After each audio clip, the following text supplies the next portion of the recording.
Hello everyone and welcome. In this video I'm going to talk about for loops in C++. So let's get into it. So first of all, why would you use a for loop? So we've seen in my video about arrays that a way that you have to access elements in an array is by indexes, right? For example, I have this array right here called A. It has a length of 3. It has 3 elements, 1, 2, and 3. If I want to access each element individually, then I can say cout A index 0, which is going to be the first element, index 1 is going to be the second element, and index 2 is going to be the third element. And so if I run this is going to output 1, 2, 3, okay, which are the elements of the array. Now imagine that you have an array that has 1,000 elements and you need to access each element of that array. You're not going to do this 1,000 times, right? You're not going to access each index in the array manually. And so that's where for loops come in.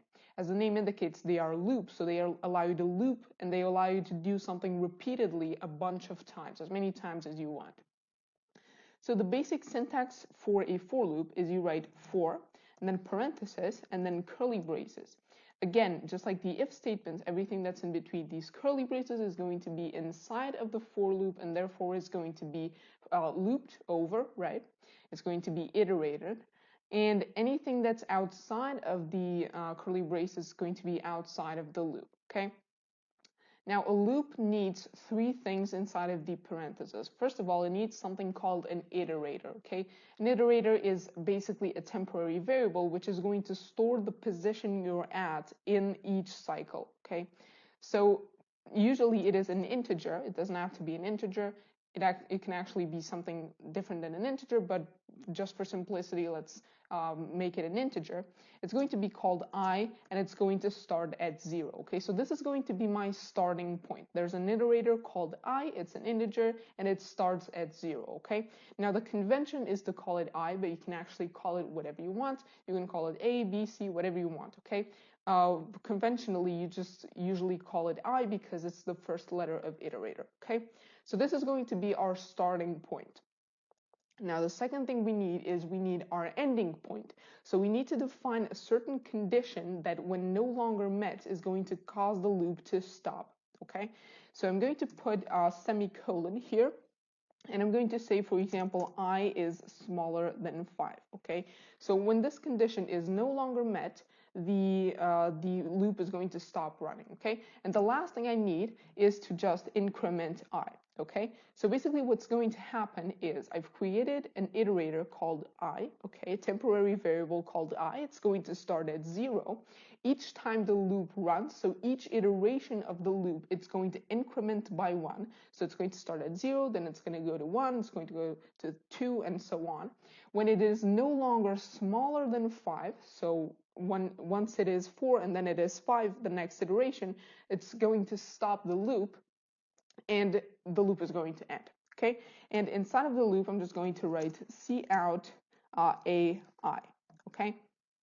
So again, basically what this is going to do is I've defined a variable, a temporary variable called I. It's going to equal 0, okay? So in the first iteration of the loop, this is going to cout A index 0, okay? And then I is going to be incremented to 1. It's going to cout A indexed 1. Then it's going to be incremented again to 2. Then it's going to be incremented to 3. It's going to be incremented to 4. And when it gets to 5, then this condition is no longer met because I is no longer smaller than 5, and so the loop is going to stop, okay? And so this should print all of the elements in the array. Well, actually, let me change this to 3, right? Because that's the number of elements in the array. Now, if I run this, this is going to print 1, 2, and 3. Okay, so this is completely equivalent to what I was doing before of printing each individual index. But the only difference now is that instead of writing that in like a bunch of times, I just wrote this sentence right here, and it did the output for me. Okay. Okay, so that's the basics of how a for loop works. Now let's talk about some nuances. So the first thing is that you cannot access the variable I from outside of the loop. Since I is a temporary variable which was defined inside of the loop, you cannot access it from outside of it. So if I say something like cout I down here, This is outside of the loop, and so the program isn't going to know what I is because it is not defined in the general scope of the program. It's only defined inside of the for loop, and so that's the only place from where you can access it, okay? Now, the second thing is you don't need to increment I over here. You can do it down here as well. So you can say I++ down here like this. And so what's going to happen is I is going to start at 0. Then in each iteration, it's going to see out the corresponding index of the array, and it's going to increment I inside of the iteration. Now, the third thing I wanted to tell you is that you don't have to increment I by 1 each time. You can also do something like I plus equals 2, for example. And in this case, in each iteration of the loop, I is going to be incremented by 2, okay, instead of being incremented by 1. You can also do something like I multiplies equals 2. You can also divide, you can also subtract, whatever you want. Now, in this case specifically, since I equals 0 in the first iteration, when you multiply it by 2, I is still going to equal 0. And so the condition that would make the loop stop is never going to be reached. So this is what's called an infinite loop. And you should be very careful with this because these loops are very dangerous. They don't stop running, right? Because the condition that is meant to make the loop stop is never reached, and so they're going to run forever, and this could damage your computer. And the next thing I wanted to talk about is that when you only have one command inside of a loop, you can omit the curly braces. So if I had only this inside of the loop, then this is valid, okay? You don't have to have the curly braces since you only have one command inside of the loop, and so the program is going to realize that this command is inside of the loop since there's only one of it. If you put something here like cout, like hello, something like that, then this is not going to be inside of the loop because it doesn't have the curly braces. So you can only omit the curly braces when there's only one command inside of the loop. Now, the last thing I wanted to tell you is about this condition right here. So this condition can be whatever you want. You can say something like I is smaller than 3, and in that case, the loop is going to stop when I reaches 3. You can also say I is smaller or equal to 3, and so the loop is going to keep iterating until I is equal to 4, right? And you can also say something like I is different from 3, and this is equivalent to saying I is smaller than 3 in this case, because when I is equal to 3, it's going to stop, and so the loop is only going to iterate until I is equal to 2. So you can put any condition you want here as long as you don't make an infinite loop. Now you can also do something like int I equals len minus 1, and then I is greater than or equal to 0, and then I minus minus, and this is basically going to iterate through the array backwards. So it's going to start at the last element, which is index length minus 1, and then it's going to go up to the first element, which is index 0. So if I run this, this is going to output 3, 2, 1. So you get the idea. Now let me show you how you can input elements of the array. Now let me delete this, and yep, let me delete the elements as well.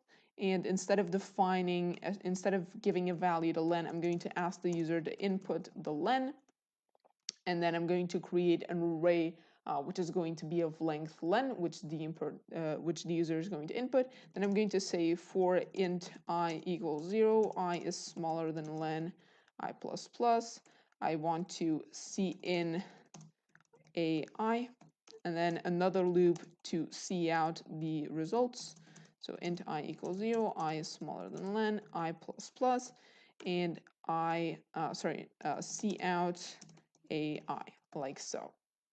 So let me run this to show you what it looks like. So first of all, it's going to ask me to input a length.